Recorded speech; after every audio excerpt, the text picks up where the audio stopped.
All right, Dan, here we are. We're the Varsity Voices, and it is our Prognosticus episode and a special Thanksgiving episode, right? So we got, and we have a lot of things to celebrate, don't we? Always. Very thankful for a lot of things. Very thankful for a lot of things. So the first thing is, and I didn't want to let this go by, Dan, but we just went past 50 episodes. Wow. What do you think of that?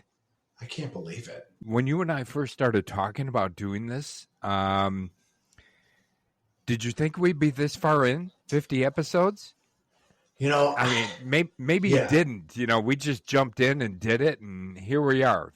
50. Right. We're actually 51 episodes now, or 51 episodes later. But hey, congratulations on your gold anniversary, Dan. Yeah, you too. Congratulations right back at you. Yeah, 50 episodes, nothing to sneeze at, and that's but it's a labor of love, right? It is. It's been a lot of fun. I mean, I think the original plan, Joe, right? Didn't we think three episodes? Yeah. 3. We were going to do 3. Yeah, and it started one a week. Yeah, we talked about one a week, but when the season started, but then we started with interviewing the coaches. We keep adding more on top of our to-do list, and we do just more stuff breeds more stuff. It does, yeah. And we appreciate our listeners too, Dan, who've stuck with us for 50 episodes, right? Who would have thought that there's people out there that would want to listen to you and me for 50 episodes? I'd say the average time was 45 minutes. I'm not going to add that up, but it's a lot of time. Who would have thought we'd have listeners who wanted to listen to us talk for that long? It's my favorite thing about it to get some of the feedback about, just how people have made it part of their day or week, or I've heard a couple people saying, I start working out, I throw you guys on, you guys are what's in the background when I work out, or we're great background guys. We are, yes, when you're half paying attention. Right. Yeah. Right. Yeah, that's right up our alley for sure. Yes. Yeah, that's that phrase, miss a little, miss a lot. Yeah. For us, it's miss a little, just miss a little. Right. You haven't missed all that much. Yeah. No worries. Yeah. Yeah, but it's been good. Yeah. I've enjoyed every minute of it. Yeah, me too. So, me too. It's so we'll keep going. So keep listening. Right? Yes. Tell our listeners, keep listening. Yeah, because this is our final Prognosticus episode of this year. Yeah. And mine said, he's a little he was a little upset about this being his final episode of this year, but I told him we got next year. Yeah. Right. And he said he's going to work out. He's going to get in shape. He's going to be even better next year than he was this year. So, I'm going with that. Yeah. Mine's out. So as soon as he tapped the window with the Prognosticus / Morse code, giving me his picks, boom, he was headed south. Headed south. Yeah. That's exactly what I would do if I were that. I would be heading south.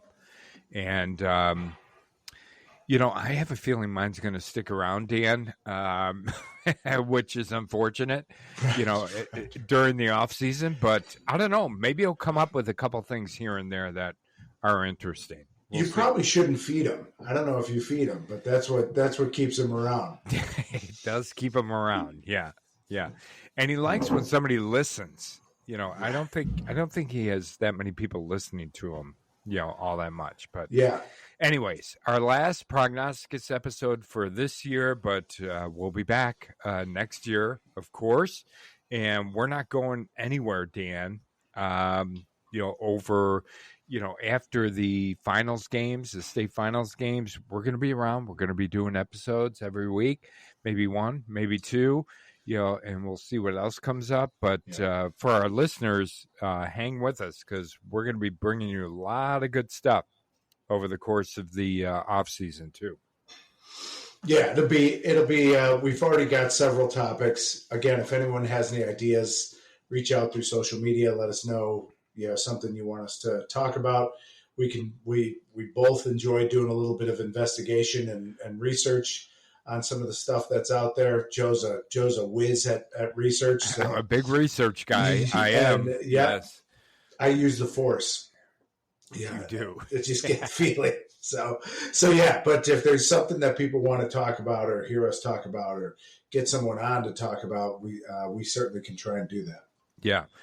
Yeah. So the one other thing, Dan, is tomorrow's Thanksgiving, right? So people will be listening to this maybe tomorrow. They could. Maybe not. Yeah, they could. So, I was thinking about it tonight, because there was a lot of cooking going on in my house today. And then when it came down to the dinner question, it's like, so what do we do for dinner today? Right? I know what we're doing tomorrow. Right? Yeah. But what do we do today? Yeah. So, what do you do the night before Thanksgiving? You and the family. We've kind of started, and I don't want to call it a full-on tradition because it's not. It's just something we enjoy doing when people come to town, rather than try and go out and brave the traffic, the crowds, the bar scene. I'm way too old for that anymore. The bar scene. But we do like pizza. So we my in-laws in from Ohio, Tony and Diane Artino, they are in, and they are big pizza cookers. So nice. They went and got provisions to make pizzas, and we made our own pizzas in the oven. That way everyone can do what they want. And there's something about pizzas you make at home. They're more filling.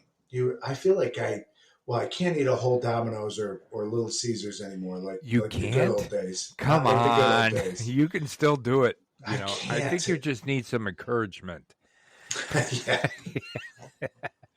I wish I could. And Joe, God, if you're disappointed I can't eat a Domino's, you would be shocked at what I couldn't finish tonight. It looked like a little what are they, like a DiGiorno's little one, personal pizza. I was like, oh, really? Yeah. Oh, come on. I know. It's the worst thing about getting old is my appetite. You can't eat as much? Yeah. Can't physically eat as much. It drives me crazy. Yeah. I can't eat as much either. But yeah. Well, it's probably better for sure. Yeah. And considering what you're going to eat tomorrow, too. Right. But these guys that we're going to talk about, just think about how they can eat. Yeah. Oh. Yeah. Yeah, I've got, so you said pizza here too tonight, but not homemade like you did with the homemade crust and all the different ingredients, and everybody makes a different pizza, right? Yeah. We got the Chicago Pizza Authority. Oh, I just said their name. Maybe they'll want to advertise with the stand next Thanksgiving. Are they local to you, Joe? They're relatively new. Okay. Right, only within a half mile, and we get their double dough pizza, which is the perfect thickness for me, and then we get it's all meat. It's bacon, it's sausage, it's pepperoni, it's Canadian bacon, it's ham. I think that's it. That's all the meat, and it is outstanding. Really? Really good. Yes. All right. Yeah. Next time I'm over, let's order it. Yeah, but, the one thing I noticed is there were 12 people in line at Chicago Pizza Authority, but I did all, I ordered it online, drove up, opened the door, went right to the register. Everybody gave me a dirty look, got my pizza, and I was gone. Yeah, say, get the hell out of my way. Yes. All right. So, Dan, we've talked for 10 minutes about all sorts of things. Should we talk about some of the exciting finals, state finals? Yeah, maybe a little games? Football. Yes. Maybe a little football. State championship. Man, what a great weekend. So, Joe, part of what is tradition, and I is that after Thursday ends, Friday and Saturday, I am locked into these games. I love watching them. I do too. Start to finish. They are a lot of fun. So if you need me, I'll be in the basement. Watching watching these games, and they're great football. How hard the players are playing, and the effort they're giving, and just what's on the line. You can feel the tension through the TV sometimes if the games are good. Some of the games are blowouts, which is always kind of a bummer. But yeah, but yeah, it's a great weekend for high school football. It is, and I love this weekend too. I'm going to be watching TV. I'll be watching on NFHS. I think some of the games are there, especially maybe some of the games on Friday. Mm-hmm. I'm not sure if the Saturday games will be there too. They might just be on TV, but I'll be glued to my TV Friday and Saturday watching these games. And, I really look forward to it. And I tell everybody in my house, I said, don't bother me. Yeah. I'm going to be downstairs. You can come down and, hold up a sign with a question on it, and I might answer it, but I'm going to be watching the games. Yeah. I mean, if you want to do something, I'll do something all day during the Bears game, but all day, because that's nothing but frustration. And, and most Saturdays too for me this year, but the high school football is must watch for me. Yeah. All right.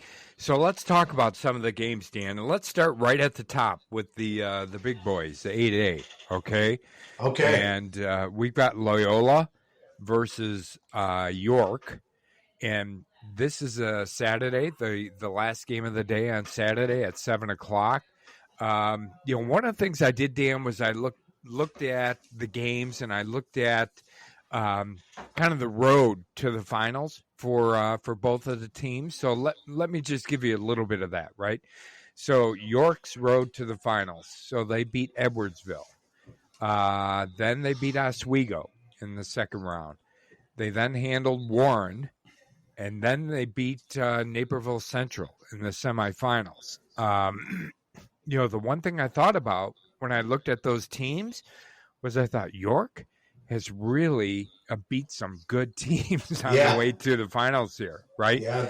But same thing for Loyola. I mean, they beat Belleville East, then they beat Marist in the quarterfinals. They beat Maine South, and then what a lot of people thought was the state championship game, and it was last year. They beat Lincoln Way East, so. I mean, they haven't had an easy road here either, and they've taken care of business. So both of these teams have kind of done the same thing as far as, beating the competition and good competition leading up to the finals.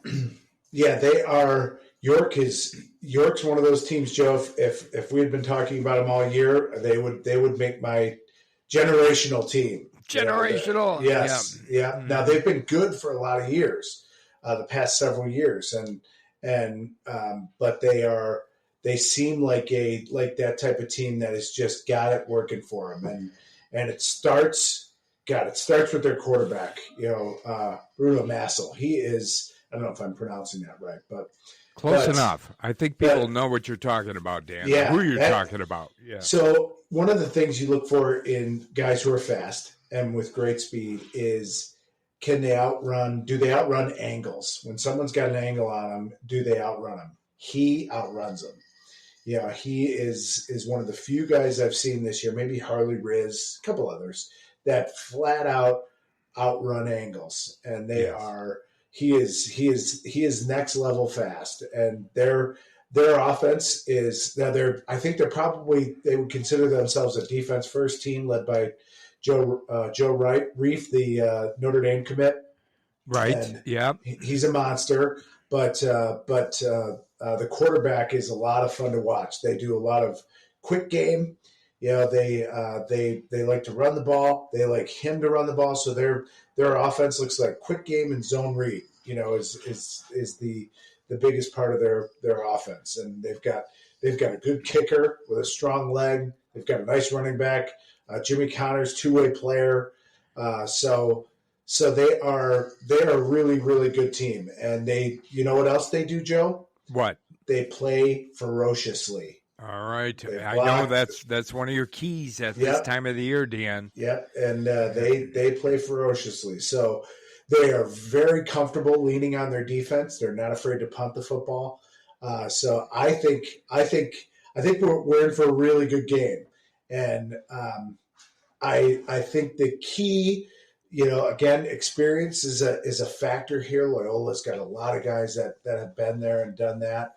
I think Loyola would be favored because um, they're a little bit more complete. I think their offense is a little bit more complete, can attack you in a lot of ways. Uh, and so, I always, I think back to my coaching days, and I think, how many points is it going to take? And I think if Loyola can score 21, they can hold York to, less than that. You think so? Okay. Yes, and that's what I think happens. I think Loyola takes this game, and so that's my pick for the 8A state championship, Loyola Academy. The Ramblers. Okay, and I can't argue with that at all, Dan. Even though I think York's defense over the past maybe 6 games or 6 of the last 7 games, they've only given up an average of 13 points a game during that stretch. But watching Loyola all year, and I picked against them a couple times, including last week, right? Me too. Yep, me too. They just know how to win, right? And, whether it's Drew McPherson and, rushing the ball, or, Ryan Fitzgerald, same thing, their quarterback, whether he's passing ball or rushing the ball. They just seem to be able to do the right things that put them in a position to win the games, no matter who their competition is. So, and you mentioned it, they're so experienced, right? They've been here before. The players that are going to be playing this year, the seniors, they've been here a couple times. I think that's going to, make a big difference in this game as far as that experience is concerned. And, even though I don't think Loyola is like this explosive offensive team, they just figure out ways to win, to move the ball on offense, to score enough points to get that win, and to hold the other team just low enough, from a defensive standpoint. So I'm picking Loyola as well in this game, Dan. Yeah, you know what I think we should look for too? I think look for Drew McPherson as a receiver out of the backfield. Mm-hmm. I think that's something high school teams have a difficult time covering, and they do it very effectively. And I think that can be a difference. I'm interested to see that stat in McPherson's yards receiving and how often they target him. Yeah. Okay. All right. So we've got one team we've picked within the Chicago Catholic League as a state champ right now. So let's see where we end up with all the other games, Dan, and we'll go down to 7A from here, and that's Mount Carmel and Batavia. Let me give you Mount Carmel's road to the finals. They beat Harlem. They then beat St. Charles North. In the quarterfinals, they beat Normal. And then in the semis, they beat St. Rita. Batavia's road to the finals. They beat Collinsville, then Lincoln Way West. In the quarterfinals, they beat a really good Downers Grove North team, and then they beat another Lincoln Way team, Lincoln Way Central, in the semis. So, one thing in looking at this game, Dan, Batavia pretty much rolled through their regular season. Now, they had one game that they lost. They lost against Geneva 30-7, which I can't figure that out, how that score was so lopsided. I know Geneva is good, but, I don't know if there were injuries. I don't know what it was, but, I look at that. I kind of take that game out of it, right? But Batavia has been pretty dominant, I'll say dominant throughout the regular season and really into the playoffs now. Yeah, they are, traditional power, right? Batavia, right, under Coach Perion has been very good for several years. They have a great program. They have a community that is behind them 100%. It is all about Batavia football. I went to a state championship game as a fan several years ago when it was at Northern Illinois, and stopped in to a place for dinner, and it was packed before the game with Batavia fans. So great support from them. They got a really nice offense. Joe, they regularly play two quarterbacks. No, I did not know that because I think I might have got sidetracked by one of my favorite quarterback names is one of the quarterbacks for Batavia, and that's Michael Vander Leeuwen. It's a good name, isn't it? Yes. Yeah. Who's the other one? Who's the other one? I got sidetracked. I'll take the more difficult name. His name's Bodie Anderson. Oh, that's a good one too. But yes. I like Michael Vander Leeuwen. Yes. That's good. Yes. I'll give you $50 if that pronunciation is correct. Yeah. All right.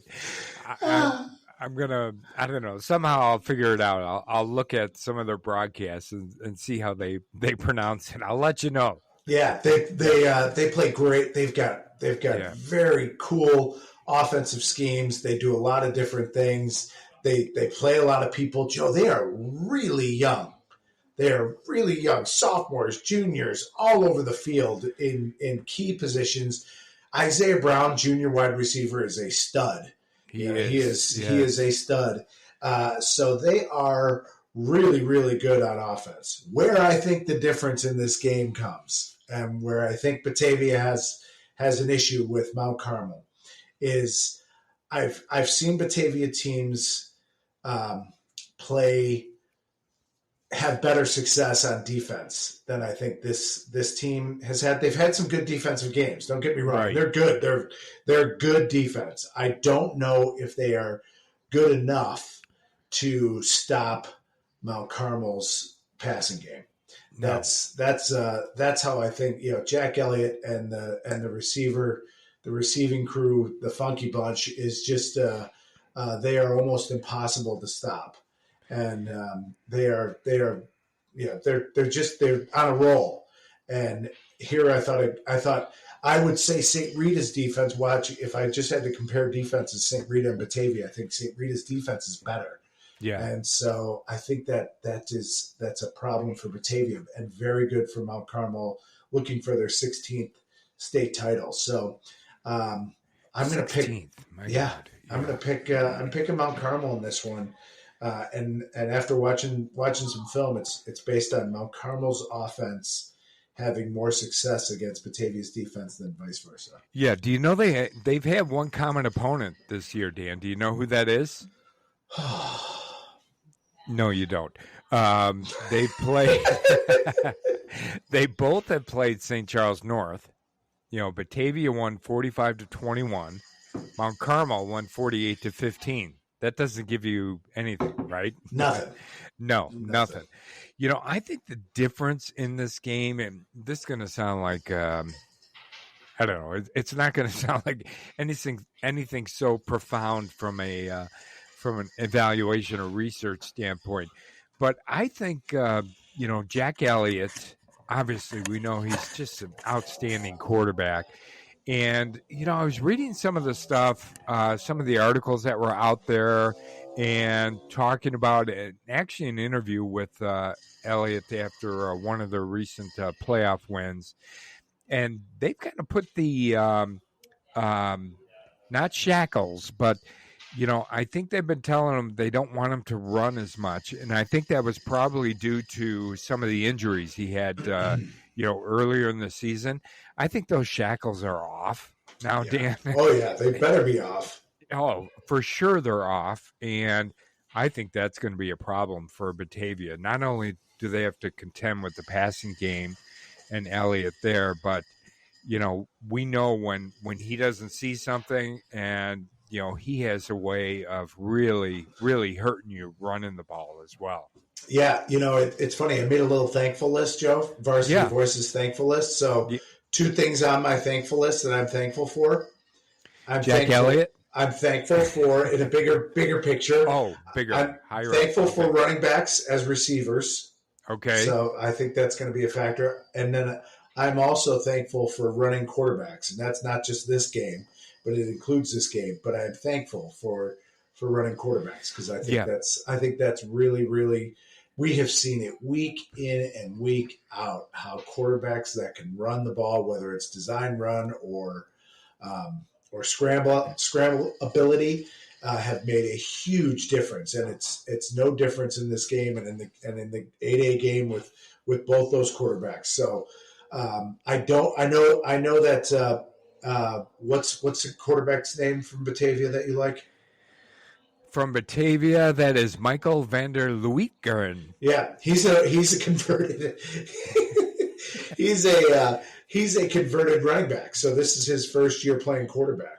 Okay. And so so he can really run, and so we're going to see it in these games, and yeah, it's one of the things I'm thankful for. All right, very good. Thanksgiving I like that. Eve, yeah. Yeah, I wrote that down as well as your All right. picks, Dan, because Okay. I'll save that for next year. Yeah. Or maybe in our recap episode after the finals. Maybe your toast before dinner tomorrow. It will be. You can add my thankful list. Things that Dan is thankful for in my toast. Yeah. Yeah, I was. So you picked Mount Carmel, right? I did, yes. Yes, I'm going to pick Mount Carmel too in this. So we have we've picked two Chicago Catholic League teams so far out of 2 games, Dan. Unbelievable. We didn't even talk about that. There's 6 Catholic League. I know we did on a recap, but this is crazy that you could have five levels that have a Catholic League champion. And I think Varsity Voices has something to do with that. I think so too, for sure. For sure. Yeah, because all right, so 5 classes. Chicago Catholic League had teams in 5 classes for the playoffs. So when you look at the number of teams that could be in the state finals, that would be what? 10? Yes. Yes, very good. Yep. Well done. And the Chicago Catholic League has 60% of the teams, out of the classes that they're in are in the state finals. So yeah, but for us, that's not a surprise, considering what we've been covering all year and watching these different teams play and how good they are. And it's just a shame that some of them have to knock each other out, right, Dan? And that brings us to our next game. That's the Joliet Catholic versus Nazareth. And before you jump into anything here, Dan, I want to just give you 2 things here. So I said Joliet Catholic, right? Yep. Smash. Yep. Yes. Smash. Yes. And Nazareth.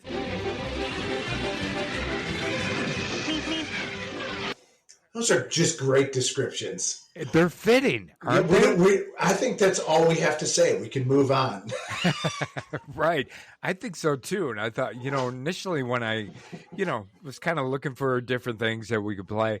And, then when I listened to them, I thought, geez, these are so fitting for these 2 teams. Yeah. Plus, it's really fitting for this game, don't you think?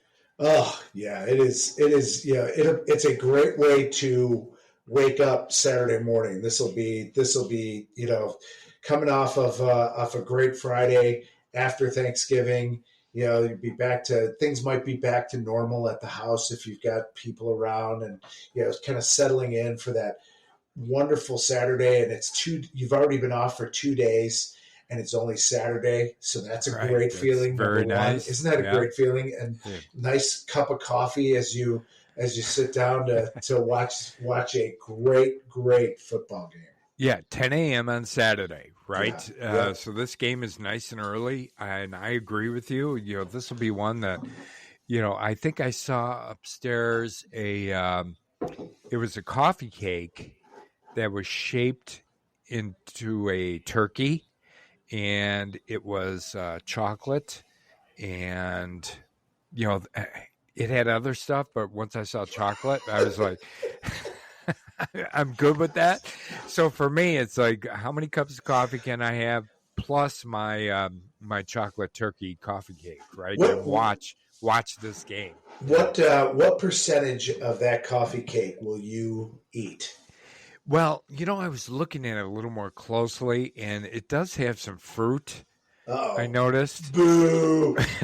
Right. And I'm going to avoid that, but the head had no fruit on it. Yeah, It was just chocolate. So that'll be gone. I'll eat yeah. that. Okay. And then there was one other part that had majority chocolate too, and that'll be gone. So I'm thinking a third of it, which is mostly chocolate, and I can probably stomach a little bit of fruit. So probably a third of it. So by the time 10:30 rolls along and this game has started already, I'll be 3 cups of coffee in and a third of a turkey coffee cake. Yep. All right. Sounds All good. right. All right. All So, right. what about the game itself? What do you think? All right. So here, let me give you the Joliet Catholic's road to the finals here, Dan. So they win over Jacksonville in the first round. Then they beat Sacred Heart Griffin in round 2. The quarterfinals, they win over Peoria, and then they beat Morris last week. But that's not the best part of this, Dan. When I looked at it a little deeper, I hate to say that, this is a coffee cake walk to the finals for Joliet Catholic. I love it. But the point differential has just been ridiculous. So they won their first game by 52 points. They won their second game by 49 points. Third game by 35 points. And the semifinals, they win by 36 points. That's crazy, isn't it? Yeah, I mean to have a running clock in the semifinal game is just unreal, and so we talk a lot about teams peaking at the right time. Larry Stringham there and that crew of mashers in carrying the football, the monster offensive line. We talked about a physics problem with Right. with Morris. They present a physics problem to everyone, except maybe Gabe Kaminsky. And I've seen him knock a couple big linemen on their backside throughout the year. And I think, Joe, this game is going to come down to defense, which defense plays more consistently for 4 quarters, makes the other team go the long way. So there's going to be points scored on both sides. Now, it doesn't have to be a ton, but there's going to be points scored. We're not going to see. I'll be shocked if we see a shutout. But Yeah. the defenses have to step up on both sides. And the thing that I like about Joliet Catholic, I think their pass defense has gotten better and better and better.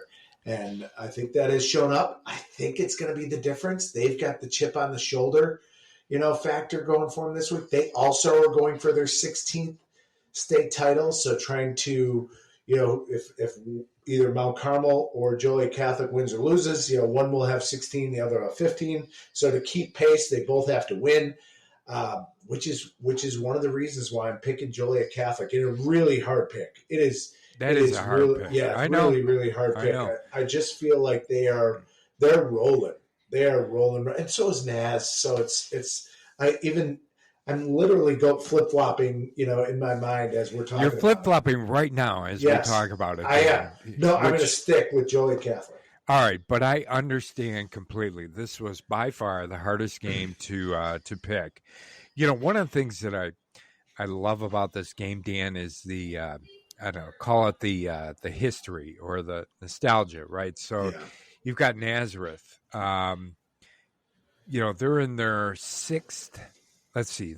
I think they're trying to claim their 6th state title. They're in the state title game for the 8th time since 2014. Unreal. Yeah, and they're looking for their 3rd consecutive state title, their state championship. Unbelievable, right? And you mentioned Joliet Catholic. I saw they are 15-5 in state championship games. Most recently winning, they won the 5A state championship in 2018. They won the 4A in 2021. They finished runner-up last year to Nazareth in 5A. So just the experience and the nostalgia and the history that's going to be out there in this game on Saturday between these two teams is just amazing to me. Mm-hmm. I do feel like Joliet Catholic, now they lost this year to Nazareth 16-13. I think that was week 5. They also lost last year to Joliet Catholic in the title game, 38-20. I think this year Joliet Catholic is going to get over the top here, Dan, and get their 16th state championship. I just think they're going to be too physical, and they're going to be able to move the ball on Nazareth, I think, but it's going to take some time. They're going to take some time off the clock. What I picture is, Joliet Catholic, marching the ball down the field over a course of 6 minutes, scoring a touchdown. Nazareth gets the ball, scores in 3 minutes, right, on a big play. Yeah. Then vice versa, right? Yeah, that's the first quarter. Right. Yes, that's the first quarter, and I just think if that's the way the game goes, I think that works in Joliet Catholic's favor. So, anyways, I said a lot of words there, but I'm picking Joliet Catholic as well.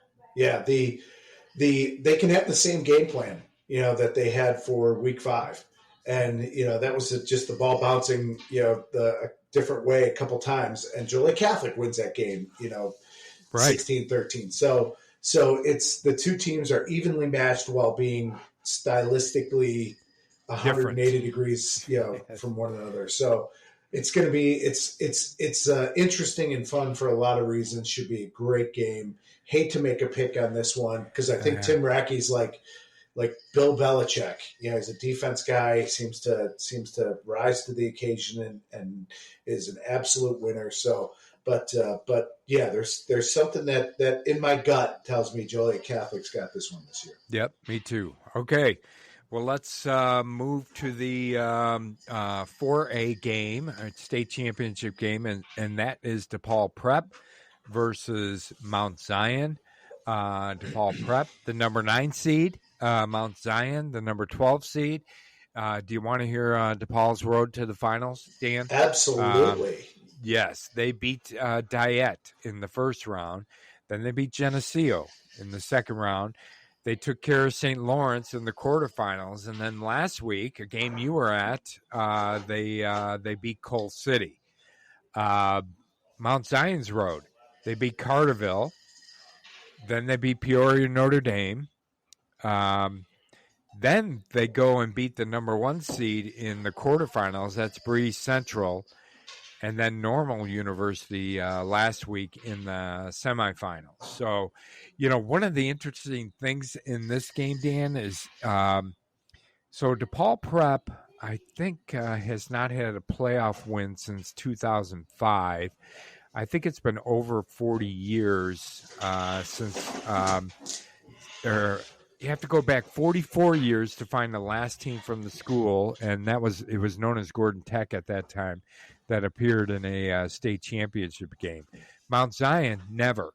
They've never appeared in a championship game. So these are, two newcomers, Dan, to the state finals. Yeah, it's the battle of generational teams. Generational teams. Yeah, right. It really is. And two really evenly matched teams. I mean, stylistically, they look similar.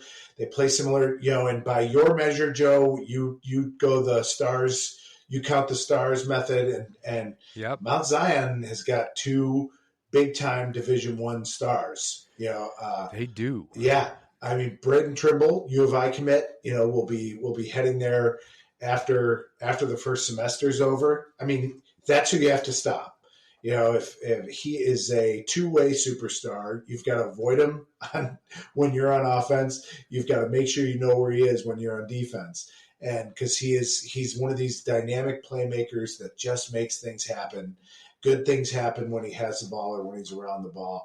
And then they've got J.C. Anderson, who right away when you watch a game, because he's 6'7", 235. He's got, he towers above everybody. Yeah, and I think he's better offensively.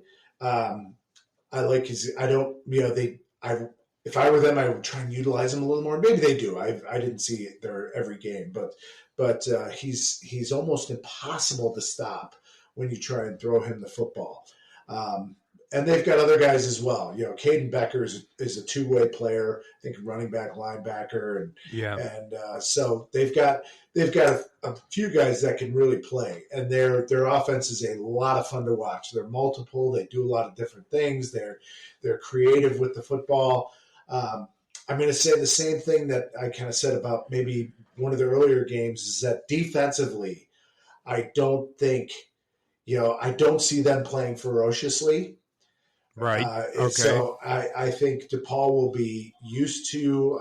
I don't think they will be overwhelmed in any way. I don't know that Mount Zion will be able to stop DePaul consistently. And now DePaul has stopped themselves before. I've seen them turn the ball over and get a little sloppy at times. I think if they don't beat themselves, then they've got a great chance. I'm picking them to win the game, but they can't beat themselves, and they have a really good shot to win this game. I think they're going to be bigger. I think Mount Zion's tackles might have a tough time with Casper and Cassette. Yes. Yeah. So I think they might have a difficult time with those two guys, but they're going to have to get pressure, and they've got to find Braden Trimble. Yes, they do. And you talked about the stars criteria, Dan, and I agree with you on Mount Zion stars and Braden Trimble, J.C. Anderson. And when I look at that, I think, you know what? Those are two really outstanding players. But then I look at DePaul Prep, and I think, okay, who do I look at and categorize as stars from DePaul Prep? And you start with their quarterback, Juju Rodriguez, right? We know what he's done this year. He's thrown for 31 touchdowns. He's an outstanding runner when he needs to run it. Nick Martinez, the running back, over 1,000 yards rushing this year, 10 touchdowns for him this season. Then you've got their wide receivers, Braden Peavy, and you've got Matt Osterman. How do we say it? Osterman. And they both have 10 touchdowns apiece, Dan. So if I'm looking at the stars quotient, I feel like DePaul Prep has a little bit more than Mount Zion does. And again, I'm gonna refer to the type of schedule that DePaul Prep played this year and was able to come through and get to this point. And I think they're playing better and better every week. Yeah, they do have some issues here and there with maybe turnovers, or there'll be a quarter where you're wondering what happened to the team from last quarter, but they've always been able to make adjustments, and they've always been able to do that in a good way and come out on top. I think they're going to come out on top in this game too, so I'm picking DePaul Prep. Look at us. Yeah, okay. I know. We don't cover the Chicago Catholic League, do we? Would people call us homers? Yes, you think? For sure. Yes. Okay. Yeah. You know what, Joe? Can I give you another thankful? Yes. All right. Hold on one second. I've got to get a little data here. Right. So I am thankful. While I would love to be coaching in one of these games, it would just be incredible. I am thankful that I will be inside in my warm house Friday night when the overnight low is going to be 15 degrees with 10 to 15 mile an hour winds. Yeah. The feels like could be 1 degree. No, that's not good. Not good. Yeah. So I am thankful that I will be here in my comfy, warm surroundings for this game Friday night. And I'm thankful for you, Dan. Yes. Yeah, because add that to your list during your toast. I will. Okay. All right. I'm changing my toast as we speak here. Okay. All right. Good. Yeah. It's getting longer and longer, by the way. But yeah, I don't know if you've got any more to add to it, but we've only got one more game to go here, Dan, and that's the 3A game, and it's Montini versus Monticello. I'm saying it Monticello. How do you want to say it? Do you No, want to say Monticello? no. If I were in Italy, I would say Monticello, but Really? in Okay. Illinois, it's Monticello. Yes. So I want to respect how the locals say it. So since I'm here in Illinois, I'm going to say Monticello. If varsity voices for anyone listening in the old country, it's Monticello, Montini versus Monticello in a Battaglia. Right, exactly. And do you want to hear a couple little tidbits about Montini and Monticello? Oh, I'd love to. I have some too. Monticello? Yes. All right, good. You know what I've got. All right, I do. All right, Yeah. so okay. Here's what I have, and we'll go from there. So Monticello or Monticello means little mountain in Italian. Did you know that? No. Yeah, but listen to this, Dan. Montini means mountain in Italian. Well, if I'm Montini, I am making a poster with that. Oh, my prognosticus was all over that, Dan. Right. So Montini, the school was named after Pope Paul VI, who's now a saint, by the way. Yeah. You want to know what his name was before he became Pope Paul VI? Yes. All right, you're going to love this name. It's Giovanni Battista Montini. Oh, yeah, I do love that name. You're right. Isn't that a good name? Yeah, if it could be Santino rather than Giovanni. Yeah, I'll talk to somebody at the Vatican and see if they can change that. Thank you. Yeah. What do you got? Do you have any little tidbits? Yes. So Montini to Monticello, Illinois, is here we go. 161 miles. Okay. So if you had to guess, so Giovanni Battista Montini was born in Brescia or Concesio, which is in the province of Brescia in Italy. Okay, so where Montini was born to Monticello, Italy. What do you think? Closer? Are you going over or under 161 miles? I'm going under. Okay, you'd be wrong. Always. Yeah, it is 301 miles or 485 kilometers. So it's way north. It is. I think he was a cardinal or the archbishop in Milan. So way north in Italy. So that makes sense, right? If Monticello means little mountain, and Montini means big mountain. If he's from Monticello, in the northern region, there's got to be mountains there, right? He's from Brescia, yeah. And Monticello's 300 miles south. Smaller mountains in the south of Italy. Oh, that's true. Yeah. So as you go north, now we've morphed into a geography class.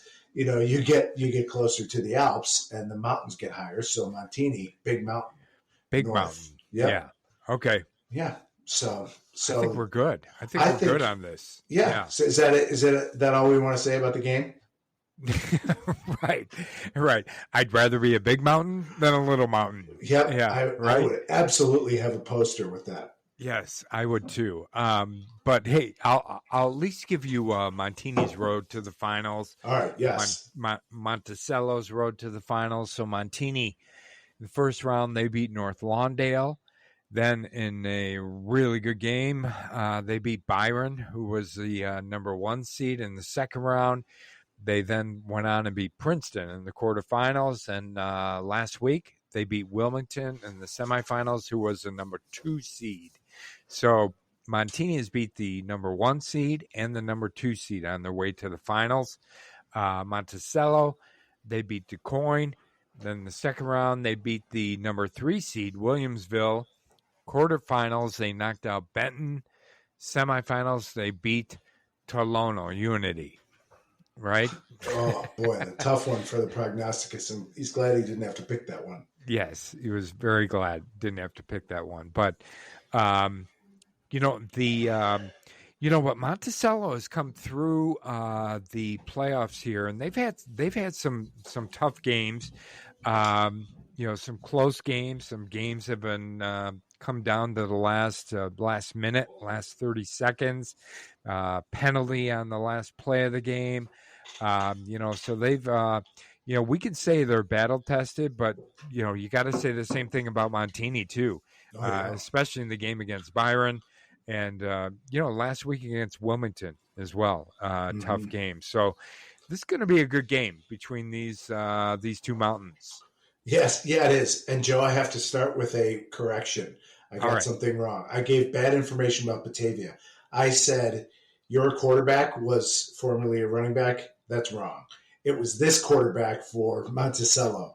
Ike Young is Monticello's quarterback, and he was a running back that moved to quarterback. So my apologies to our listeners out there. Bad info. So all right. Yeah, we're good for a couple of those every episode, right?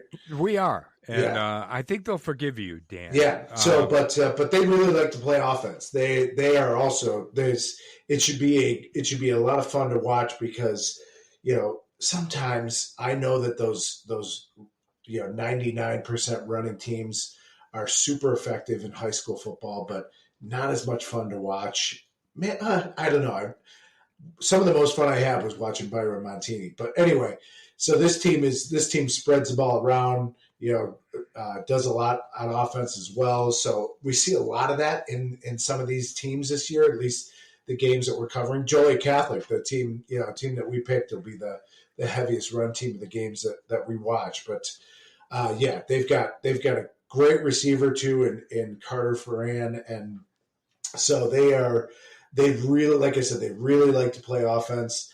I again think that is maybe not the best, I don't know, situation to go up against Montini because defense travels. They say it always shows up, and so that's where I think Montini has an edge. And Joe, I'm picking 5 Catholic League teams. So the only one I can't pick is the one that's playing another Catholic League team. If I could, I would pick them both if it could end in a tie. But so I think Monticello, just might come up against something they're not necessarily used to when they see Montini's size, the way they play defense, the ferocity they play with. The Arion brothers are gonna have a big role in this game, trying to take away some short passes and making sure that Ike Young is corralled, keeping him inside. So they're gonna have a big say in this. Those interior D linemen will have a big say, and dog Isaac Alexander will have a big say in this game. So that's why I'm thinking Big Mountain's going to beat Little Mountain. Yeah, and when I was watching some of the film on Monticello, and you mentioned their quarterback Ike Young, who really is a dynamic player, and their wide receiver Carter Ferran, another dynamic player, who's fast, makes quick moves. You know what I thought of, Dan? I thought of Israel Abrams and Santino Florio. Yeah, right? Yeah. I mean, they are very similar. The combinations here, as far as what they both like to do and what they're both really good at. Ike Young is really good at. I mean, he's got a cannon for an arm. He can run the ball. I think he's their leading rusher. Or I know he's their leading rusher. And he likes to run the ball, but when he wants to pass the ball, he is looking for Carter Ferran, and once you get it in his hands, he's tough to bring down, tough to catch. Very, very similar to Israel Abrams and Santino Florio. I do think that Montini is going to be bigger, more physical, and I think they've got more weapons than Monticello has. I mean, we didn't talk about Jeremiah Peterson, Montini's running back. Right. I know they're going to rely on him for sure, as they've done over the the playoffs. You've got some other guys who've stepped up, and we know how tough their defense is. So I don't think Monticello is going to be able to move the ball like they have in the majority of their games this year against this Montini defense. I just do not see it happening. So I am going with Montini as well in this game, Dan. So I picked 5-2. Yeah. Yes. So we actually picked every Chicago Catholic League team. Yeah, we should do a podcast on the Catholic League. We should. I think that's a good idea. Yes. Right. That's funny. Yeah, but it's well deserved, I think. And it's earned. Yeah. Yes, it's earned for sure. And we're not going out on a limb and picking the Chicago Catholic League teams, to win the state championships here. We've watched them play, we've watched them grow, we've watched them get better and better over the course of the year, and it's a solid pick. Yeah, it's and I'm wondering. I'm not going to look it up, but I'm wondering what their rankings would be on Max Preps, who I've grown to like a lot as far as how their rankings are. I feel like I agree with them a lot of times. Yeah. I'd like to see some of those. I'm going to look at it after we close our podcast and see if every team we've picked is a favorite. I think they might be. I think they might be too. Yeah. So maybe not. No, not Naz and Joliet Catholic. Naz will be the favorite there. Naz would be the favorite there. Right. Yeah. So that would be the only one. But I think the rest of them are probably right, Dan, that, if you look at Max Preps, I think you'll probably see, all the teams that we picked in the Chicago Catholic League are probably ranked higher than their opponents this week. Yeah. And right. So, we're not out on a limb. No, we're not. All right. So that's our Thanksgiving episode of Prognosticus Predicts. And the last one for this season. There'll be more, we promise. And we'll have our recap episode, Dan, coming up after the state finals when we've crowned the champions, and we'll give a bit of a recap of all the state championship games where the Chicago Catholic League was a part of them, and then we'll go on from there, right? Yeah, sounds good. I'm anxious to watch these games, so I'm looking forward to it. All right, so we hope everybody else out there listening has a great Thanksgiving.